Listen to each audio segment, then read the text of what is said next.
Selamat datang di dunia novel. Kultivator Junior, mari kita lanjutkan kultivasi berikutnya di Martial God Asura volume 10. Episode 6077 rencananya. Bailey Zilin terlihat rendah hati di luar, namun hatinya sudah gembira, karena dia sudah lama mengetahui pentingnya altar ini.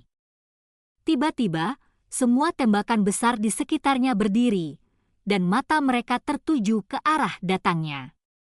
Bailey Zilin juga melihatnya. Sesaat kemudian, pasukan manusia dan kuda yang perkasa muncul di langit yang jauh seperti segerombolan belalang, padat dan menutupi langit. Tapi itu bukan belalang, tapi banyak master dari sekte penjara datang dengan cepat. Mereka semua datang untuk menyaksikan momen yang akan dicatat dalam sejarah penjara. Ketika mereka melihat pemimpinnya, tidak hanya Bailey Zilin, tetapi juga orang-orang besar yang berdiri di sekitarnya memberi hormat satu demi satu. Karena identitas orang ini lebih tinggi dari orang-orang besar ini. Dia bukanlah utusan neraka atau jenderal penjara, tetapi seorang komandan penjara. Ada banyak orang di sekte penjara, tapi hanya ada segelintir komandan penjara. Tanpa kecuali, mereka semua adalah makhluk kuat di dalam sekte penjara. Langit dipenuhi awan merah. Mungkinkah fenomena aneh seperti ini disebabkan oleh Master Zilin? Ketika komandan penjara mendekat, nada suara dan gerakan tubuhnya sangat berlebihan. Namun saat ini, tidak ada yang mengira dia melebih-lebihkan, karena pemandangan ini terlalu menakutkan.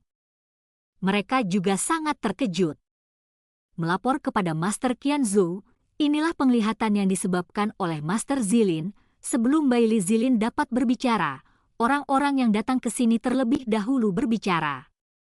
Seperti yang diharapkan, Tuan Zilin adalah harapan dari sekte penjara kita. Orang-orang dari sekte kuno menentang kita membuka altar pemanggilan bayi penjara sebelumnya, tapi sekarang wajah mereka pasti kesakitan. Hahaha, komandan penjara tertawa lebih gembira. Namanya Jimo Qianzhou. Meskipun dia adalah seorang komandan penjara, dia berasal dari sekte baru di sekte penjara. Ia juga orang kepercayaan ayah Bailey Zilin. Penangkapan klan Xianhai hari itu dipimpin oleh dia dan tuan baru. Bahkan setelah menemukan penglihatan tersebut, dia segera datang ke sini dan menemukan bahwa Bailey Zilinlah yang menyebabkan kejadian tersebut. Tapi dia tidak segera muncul. Sebaliknya, dia kembali keluar dan memanggil semua anggota sekte penjara. Dia hanya ingin lebih banyak orang dari sekte penjara menyaksikan adegan ini. Hanya dengan cara inilah posisi Bailey Zilin di hati setiap orang bisa lebih kokoh. Jadi selanjutnya, dia berpura-pura secara tidak sengaja mempublikasikan fungsi sebenarnya dari altar pemanggilan bayi penjara. Untuk sesaat, semua orang merasa mati rasa, dan status Bailey Zilin di hati mereka telah mengalami lompatan kualitatif. Orang-orang di sekte penjara memiliki keyakinannya masing-masing. Mereka sangat yakin bahwa apa yang mereka lakukan adalah benar, dan sekte penjara adalah harapan dunia seni bela diri yang luas. Karena itu, diketahui bahwa Bailey Zilin akan menjadi pewaris memimpin sekte penjara ke puncak. Aura Bailey Zilin secara alami lebih kuat dari sebelumnya. Setelah tujuan tercapai, semua orang di sekte penjara juga pergi satu demi satu. Bagaimanapun, ini adalah area terlarang. Jika Jimo Qianzhou tidak melepaskannya, banyak orang tidak akan memenuhi syarat untuk masuk ke sini. Saat ini, Jimo Qianzhou dan Bailey Zilin masih berada di dunia luar angkasa. Namun mereka sampai di sebuah danau berkabut, namun kabutnya bukan putih melainkan merah. Di tengah danau, ada paviliun hitam. Saat Jimo Qianzhou memeras formula ajaibnya, jimat merah muncul dari paviliun. Danau ini dimurnikan dari harta karun yang tak terhitung jumlahnya dan awalnya digunakan untuk penyembuhan. Saat ini, Bailey Zilin sedang duduk bersila di paviliun, membiarkan kekuatan penyembuhan mengalir ke dalam tubuhnya. Jimo Qianzhou berdiri di luar paviliun. Dia juga melepas topinya, memperlihatkan penampilan aslinya. Dia paruh baya, dengan kulit gelap dan penampilan biasa, tanpa temperamen sama sekali. Terlepas dari kekuatan dan statusnya, dibandingkan dengan penampilan Bailey Zilin, yang satu mulia dan yang lainnya biasa-biasa saja. Dia seperti seorang pelayan yang melayani Bailey Zilin. Namun nyatanya, dialah yang mendampingi ayah Bailey Zilin.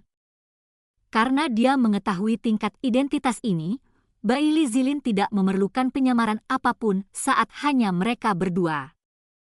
Dia benar-benar bertindak seolah-olah dia adalah seorang tuan muda. Meskipun dia tidak sombong, setidaknya dia tidak akan menghormati dan memperhatikan komandan penjara yang kuat ini. Selamat, Tuan Zilin. Mulai sekarang, tak seorang pun di sekte penjara akan mempertanyakan status Anda. Chen Hui dan Song Yun tidak perlu disebutkan lagi. Kamu tidak diragukan lagi adalah jenius terkuat. Tidak, nama jenius tidak lagi penting.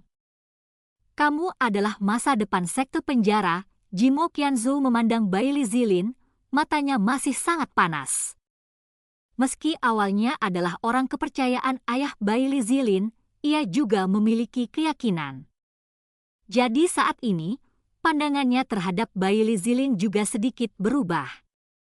Kalau bicara masa lalu, itu lebih karena ayah Bailey Zilin. Jadi mulai hari ini, meskipun tidak ada ayah Bailey Zilin, dia akan melewati api dan air demi Bailey Zilin.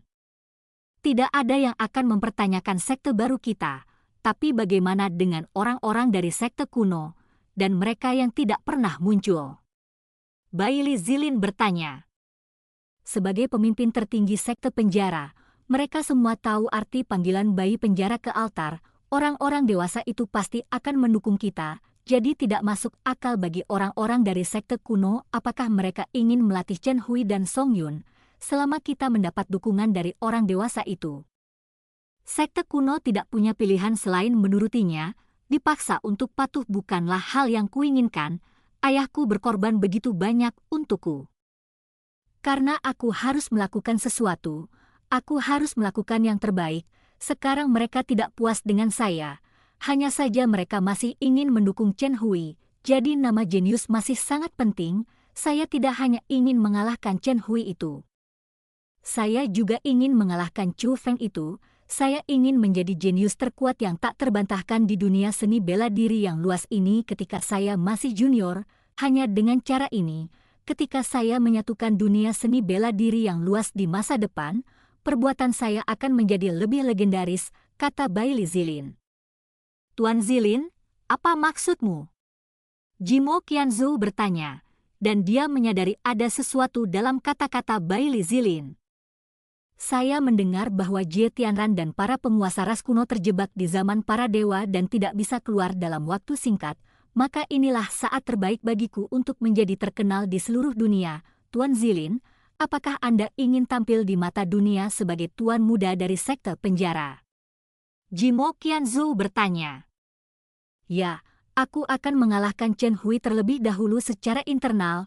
Kalau begitu, kalahkan Chu Feng di depan umum. Dengan cara ini, tidak ada yang akan mempertanyakan kekuatanku lagi, dan semuanya akan dibenarkan, kata Bailey Zilin.